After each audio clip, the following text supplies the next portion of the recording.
नमस्कार किसान भाइयों, स्वागत है आप सभी का एक बार फिर आपके अपने YouTube चैनल किसानों की पाठशाला में।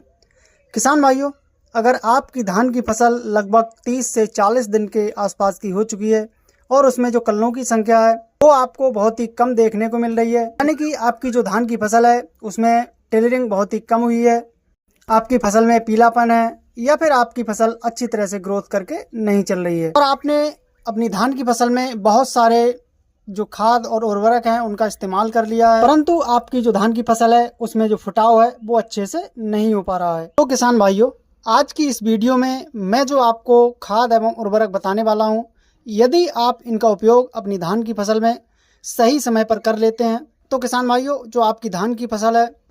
उसमें जो कल्लों की संख्या है वो बहुत ही अच्छी आपको देखने को मिलेगी। आपकी जो फसल है उसमें पीलापन नहीं आएगा और आपकी जो फसल है वो बहुत ही अच्छी तरीके से बढ़ करके चलेगी। तो इन खादों के बारे में मैं आपको संपूर्ण जानकारी देने वाला हूं, तो वीडियो को आप बिना स्किप किए हुए लास्ट तक ज़रूर देखें,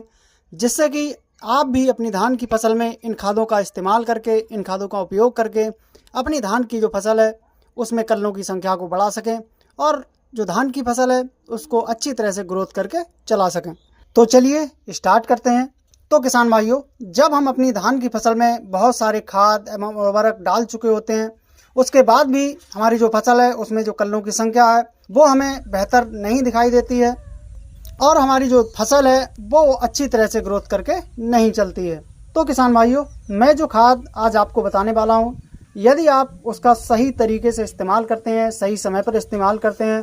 तो आपकी जो धान की फसल है उसमें जो कल्लों की संख्या है वो आपको बहुत ही अच्छी देखने को मिलेगी। फसल में आपकी पीलापन नहीं आएगा और जो आपकी धान की फसल है वो बहुत ही अच्छी तरीके से ग्रोथ करके चलेगी। तो किसान भाइयों, आपको मार्केट से जो दवाएं लेकर आनी है वो है किसान भाइयों यूरिया। यूरिया की मात्रा की बात करें तो आपको लगभग 40 से 50 किलोग्राम यूरिया की मात्रा प्रति एकड़ के हिसाब से आपको लेनी है। इसके साथ किसान भाइयों जो आपको ऐड करना है वो है जिंक सल्फेट। जिंक सल्फेट की मात्रा की बात की जाए किसान भाइयों तो इसकी 5 से 6 किलोग्राम मात्रा प्रति एकड़ के हिसाब से आपको लेनी है। दूसरा किसान भाइयों, इसके साथ आपको ऐड करना है ठाकर केमिकल्स का साइन जी। किसान भाइयों, साइन जी की मात्रा की बात करें तो इसकी 3 किलोग्राम मात्रा आपको प्रति एकड़ के हिसाब से लेनी है। किसान भाइयों, आपको जिंक सल्फेट और साइन जी का यूरिया के साथ अच्छी तरह से मिश्रण बना लेना है, यानी कि इन दोनों चीज़ों को आपको यूरिया में अच्छी तरह से मिलाना है। इनको अच्छी तरह से मिलाने के बाद किसान भाइयों आपको अपनी धान की फसल में उपयोग करना है। किसान भाइयों, जब आप इन खादों का उपयोग अपनी धान की फसल में करें तो इस बात का आपको विशेष ध्यान रखना है कि जो आपकी धान की फसल है उसमें पर्याप्त नमी होनी चाहिए। यदि खेत में पर्याप्त नमी नहीं होती है तो जो आप खाद या उर्वरक इस्तेमाल कर रहे हैं उनका भरपूर रिजल्ट आपको नहीं मिल पाता है, जिससे कि किसान भाइयों इन खादों के अंदर जो भी माइक्रो न्यूट्रिएंट्स हैं वो अच्छी तरह से पानी में घुलकर पौधों को प्राप्त हो जाते हैं, जिससे कि पौधे में जो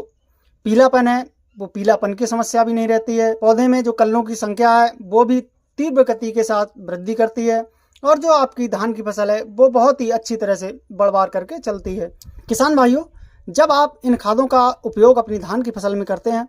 तो आप देखेंगे कि लगभग 3 से 4 दिन बाद ही आपको जो आपकी धान की फसल है वो बहुत ही अच्छी और हरी भरी दिखाई देने लगेगी, जिसके परिणाम स्वरूप किसान भाइयों जो आपकी धान की फसल है उससे आपको एक बेहतर उत्पादन देखने को मिलेगा। किसान भाइयों, जानकारी पसंद आई हो तो वीडियो को लाइक एवं शेयर जरूर करें।